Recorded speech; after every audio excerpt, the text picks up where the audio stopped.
কোন জায়গায় দাঁড়িয়ে ক্যামেরা লাগানো হয় এই দেখেন, ওটা প্রায় 20 ফুট নিচে জমিনটা।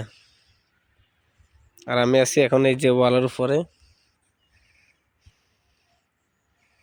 এই আমার পাশে কত সুন্দর ফুল গাছ, আর ক্যামেরা লাগাইছি এই যে এদিকে বাগানের ভিতরে দেখার জন্য। সেরকম না, ক্যামেরার আরেকটারটা নষ্ট হয়ে গেছিল, এটা পরিবর্তন করলাম। বাগিনাদার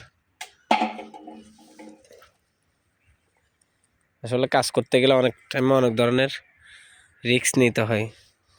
এই ক্যামেরা আরেকটা নষ্ট হওয়ার কারণ হচ্ছে যে এখানে এই গাছগুলা বেড়ে উঠে এখানে ফিপড়ে আসি এটার ভিতরে শর্ট সার্কিট করে দিছে, যার কারণে এই ক্যামেরাটা আরেকটা নষ্ট হয়ে গেছে। পরবর্তী আমরা গত সপ্তাহে আসছি, দেখি যে ক্যামেরা আরেকটা শর্ট সার্কিট হয়ে গেছে।